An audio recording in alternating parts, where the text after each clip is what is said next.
오늘의 사연. 미친 가족. 지금부터 전하려는 건 내가 실제로 겪은 일입니다. 아니, 아직 끝나지 않았다고 해야 할까요? 나는 23살의 남자로 부모님과 함께 살면서 간병인 일을 하고 있습니다. 아버지는 52살, 어머니는 44살, 동생은 18살. 가족 넷이서 같이 살고 있습니다. 동생은 이번 봄부터 취직을 위해 자취하러 나갈 예정이었지만요. 그날 역시 저녁을 먹은 뒤 거실에서 부모님이랑 함께 TV를 보고 있었습니다. 동생 방은 어디다 잡아주실 거예요? 라던가 혼자 살려면 이거저거 준비할 게 많을 텐데 같은 이야기를 나누면서 동생은 자기 방에서 취직 관련해서 뭘 알아보고 있었습니다. 갑자기 TV에 노이즈가 꼈습니다. 하지만 금세 멀쩡해졌기에 나는 신경 쓰지 않고 계속 TV를 보며 입을 열었습니다. 그리고 말인데 문득 부모님에게 시선을 돌렸습니다. 그제야 나는 이상한 일이 일어났음을 깨달았습니다. 부모님은 입을 반쯤 벌린 채 깜짝 놀란 것처럼 눈을 부릅뜨고 TV를 바라보고 있었습니다. 어? 왜 그래? 엄마, 아빠. 나는 이제껏 본 적 없는 부모님의 표정에 놀라 불었습니다. 그러나 부모님은 나를 무시하고 계속 TV를 바라보았습니다. 그러더니 갑작스레 두 사람은 부릅뜬 눈만 돌려 나를 보았습니다. 왜 그래? 하지만 다음 순간 마치 아무 일도 없었던 것처럼 어머니는 말했습니다. 그렇지만 자취라니 말이야. 아버지도 마찬가지였습니다. 괜찮지 않겠어? 아니, 잠깐만 기다려. 지금 그건 뭐였어? 뭐였냐니까? 우리 부모님은 두 분 모두 옛날부터 농담도 잘 말하지 않는 딱딱한 분들입니다. 장난으로 그런 짓을 하실 리 없었습니다. 지금 그거라니? 부모님 성격을 잘 알고 있는 나는 그게 지어낸 게 아니라 진짜라는 걸 느낄 수 있었습니다. 그리고 그와 동시에 위화감을 느꼈습니다. 어? 지금 그거라니?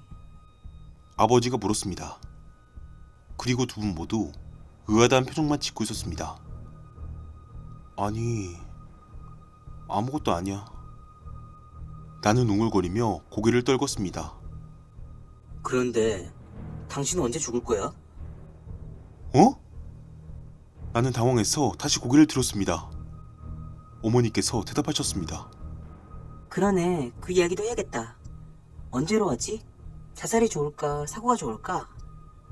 뭐? 무슨 소리를 하는 건지 이해가 가질 않았습니다. 어? 뭐? 죽어? 누가? 어?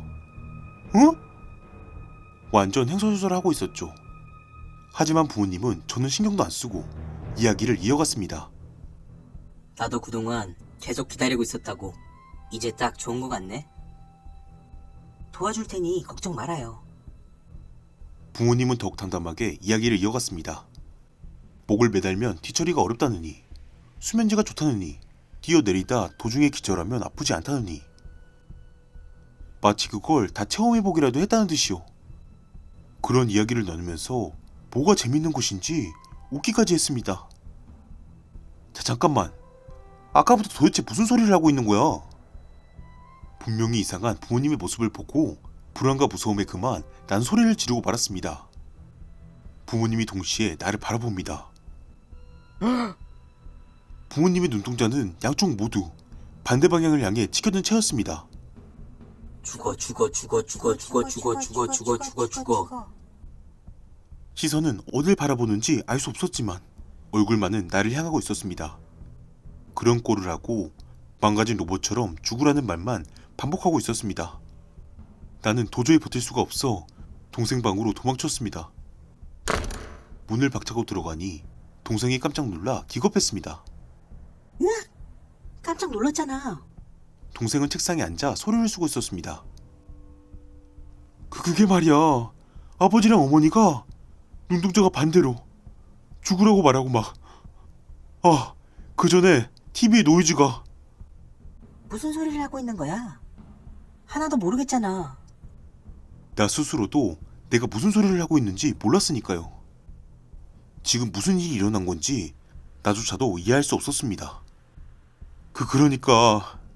그러니까 나는 결국 머리를 움켜쥐고 말았습니다.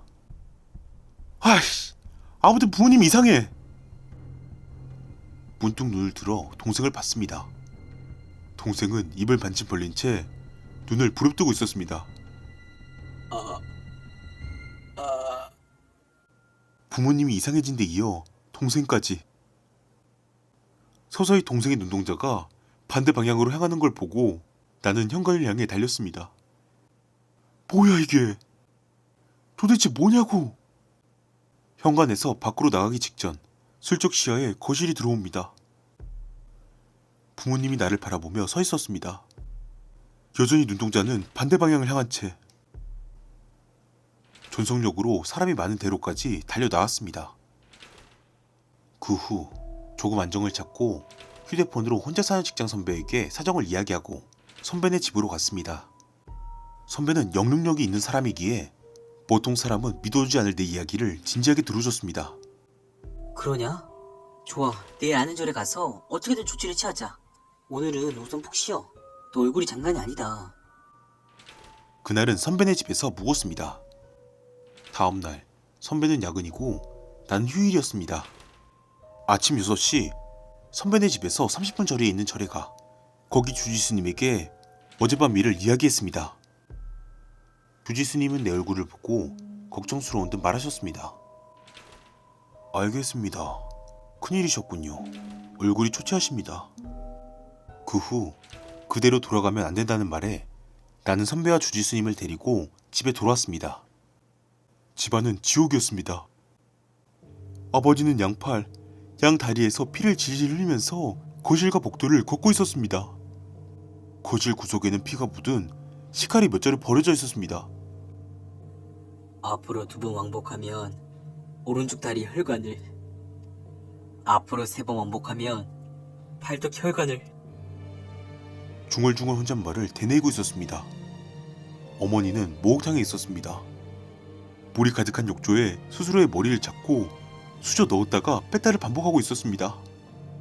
자기 손으로 직접 머리를 눌러가면서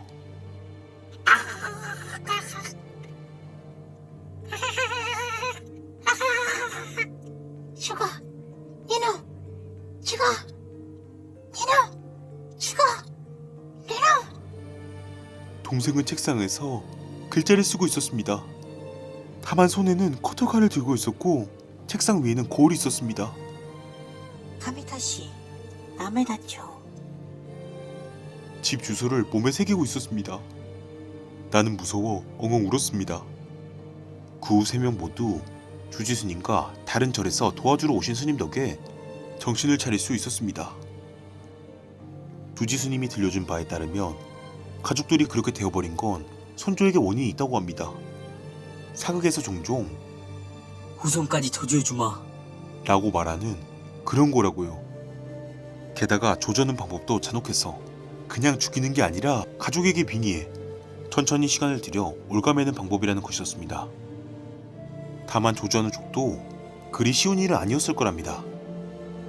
나는 전생에 덕이 높은 스님이었기에 나한테는 차마 손을 못 댔다는 겁니다.